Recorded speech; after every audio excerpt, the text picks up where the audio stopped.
Bani Abbasiyah didirikan oleh Abu Abbas As-Soffah pada tahun 750 Masehi atau 132 Hijriah setelah memenggal keturunan terakhir dari Bani Umayyah, yaitu Khalifah Marwan bin Muhammad bin Marwan.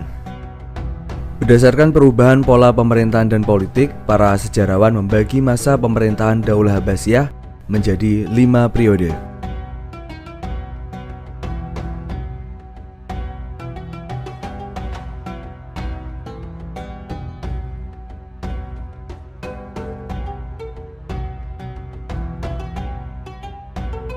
Dan berikut adalah khalifah-khalifah yang memimpin Bani Abbasiyah di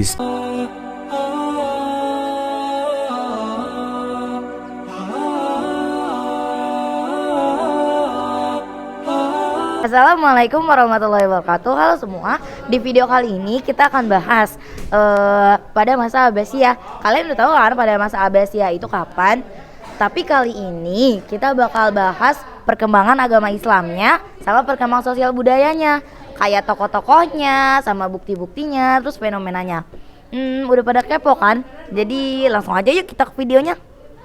Saya Luadina Kamila. Sosial budaya. Saya Dewi Astuti. Saya Nazril Afzal dan saya Muhammad Faris Rizky. Saya Arianti Paramufidah. Dalam bidang ilmu agama muncul beberapa ulama dalam bidang hukum atau fikih dengan beberapa mazhab. Dan dalam bidang hadis ditemukan usaha-usaha untuk penelusuran dan penghimpunan hadis. Selanjutnya ada 5 ilmuwan muslim pada masa Abbasiyah. 1 ada Jamshid Giyatsuddin Al-Kashi.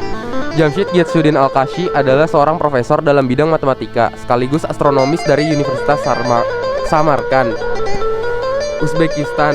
Menurut Repository Digital dari Universitas Islam Negeri Sunan Ampel, Surabaya, ilmuwan yang hidup pada abad ke-7 ini memiliki peran besar pada ilmu pengetahuan masa kini, khususnya ilmu matematika. Yang kedua ada Al-Khawarizmi.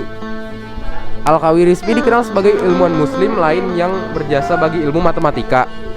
Ilmuwan yang bernama lengkap Abu Ja'far Muhammad bin Musa Al-Khawarizmi ini menuliskan pemikirannya dalam sebuah buku yang menjadi dasar pengembangan aljabar dan algoritma matematika. Yang ketiga ada Al-Farabi. Al-Farabi atau Abu Nasr adalah seorang filosof muslim pertama yang menyelaraskan Islam dengan filsafat Yunani.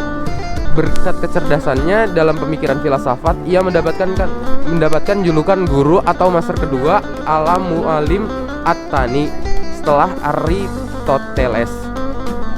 Yang keempat ada Jabir Ibnu Hayyan.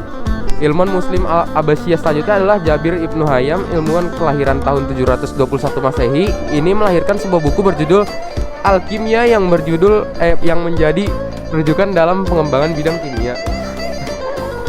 Karya-karya di bidang ilmu kimia dari Jabir bahkan telah diterjemahkan ke dalam berbagai bahasa di Eropa hingga kemudian diserap oleh ilmu kimia modern. Dalam karyanya, ia mengenalkan sejumlah teori dan konsep kimia seperti materi dan zat murni hingga proses kimiawi. Yang terakhir ada Ibnu Sina.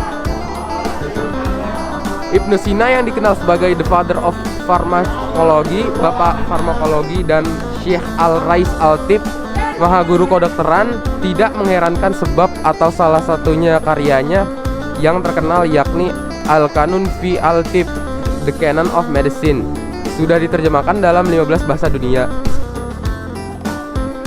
Perkembangan sosial budaya pada masa Bani Abbasiyah.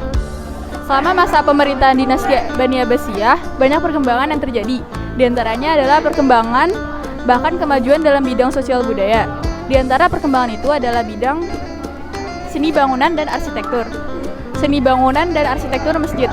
Masjid merupakan bangunan tempat ibadah umat Islam yang merupakan wakil paling menonjol dari arsitektur Islam. Oleh karena itu, masjid merupakan seni arsitektur Islam yang tidak ada tandingannya. Arsitektur Islam yang berkembang pada masa dinasti Bani Abbasiyah masih mengacu pada perkembangan seni arsitektur Islam sebelumnya, yakni pada masa Bani Umayyah. Lalu ada seni bangunan kota. Peradaban Islam mengalami masa keemasan pada masa pemerintahan dinasti Bani Abbasiyah. Seni bangunan Islam yang pada mulanya hanya sederhana yang menjelma dalam bentuk masjid, kemudian berangsur-angsur merambah ke seni bangunan lain. Setelah umat Islam memperoleh pengetahuan dan teknik dari tenaga ahli dari wilayah-wilayah yang menjadi wilayah kekuasaan Islam. Meskipun demikian, seni bangunan Islam masih mempunyai ciri khas dan gayanya yang tersendiri, yang terwujud dalam bentuk pilar, lengkung kubah, hiasan lebah bergantung atau mukar nasot yang menonjol bersusun di depan masjid dan di menara tempat azan ataupun di puncak pilar. Pembangunan kota-kota baru dan pembaharuan kota-kota di seluruh wilayah pemerintahan dinasti Bani Abbasiyah telah membuka jalan bagi pembangunan gedung-gedung, istana, masjid, dan sebagainya. Seni arsitektur yang dipakai dalam pembangunan istana dan kota-kota seperti pada istana Qasrul Zahabi dan Qasrul Khuldi, sementara bangunan kota seperti pembangunan kota Baghdad, Samara dan lain-lainnya. Kemajuan juga terjadi pada bidang sastra, bahasa, dan seni musik.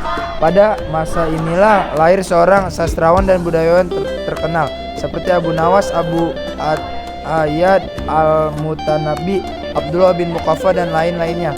Karya buah pikiran mereka masih dapat dibaca hingga kini seperti kitab Kalyawah, Wadimna, dan lain sebagainya. Sementara tokoh terkenal dalam sidang musik yang kini karyanya juga masih dipakai adalah Yunus bin Sulaiman, Khalil bin Ahmad, pencipta teori masuk Islam, Al-Farabi, dan lain-lainnya. Yang pertama ada Halats bin Arthah dan Amran bin Wadhah. Dia adalah arsitektur kota Baghdad. Yang kedua ada Khalifah Al-Mansur. Dia adalah pendiri istana Abdi di Qasrul Khuldi. Dan yang terakhir ada Ahmad bin Tulun. Dia adalah pendiri Masjid Ibnu Tulun.